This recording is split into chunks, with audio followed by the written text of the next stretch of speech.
Dubai में बुर्ज खलीफा और बुर्ज अल अरब के बाद एक और बुलंद बाला इमारत की तामीर का आगाज कर दिया। इसका नाम पाम जमीरा की मुनासबत से बुर्ज जमीरा रखा गया है, जिसका इफ्तिताह मुत्तहिदा अरब अमारात के वज़ीर-ए-आज़म शेख मोहम्मद बिन राशिद अल मक्तूम ने कर दिया है। देखते हैं सैयद मुदस्सर खुशनूद की ये रिपोर्ट।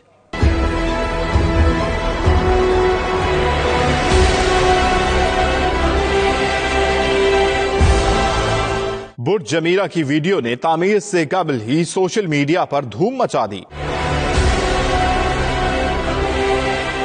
समंदर किनारे पाम जमीरा के साथ बुर्ज खलीफा से भी बुलंद फन्ने तामीर का एक और मास्टरपीस बनाने की तैयारी शुरू कर दी गई। 550 मीटर बुलंद इमारत बुर्ज जमीरा का पहला मरहला 2023 में मुकम्मल होगा। बुर्ज जमीरा की बुनियाद मुत्तहिदा अरब अमारात के वज़ीर-ए-आज़म और नायब सदर शेख मोहम्मद बिन राशिद अल मक्तूम ने दुबई में अपने ऑफिस से रखी। इस इमारत की खास बात यह है कि इस पर उनके फिंगरप्रिंट्स की शबीह होगी। बुर्ज जमीरा समंदर में तामीर शुदा बुर्जुल अरब के करीब तामीर किया जाएगा,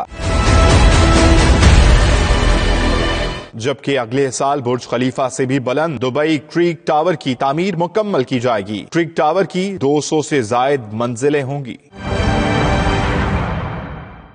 फॉलक्रैक में स्कॉटलैंड के कौमी शायर रॉबर्ट बर्न्सडे की मुनासबत से तकरीब हुई। मुफक्किर स्कॉटिश शायर को भरपूर खराज अकीदत पेश किया गया, जिसमें शायर मशरिक इलामा इकबाल की शायरी भी पेश की गई। तफसीलात जानेंगे महक आमिर की रिपोर्ट में।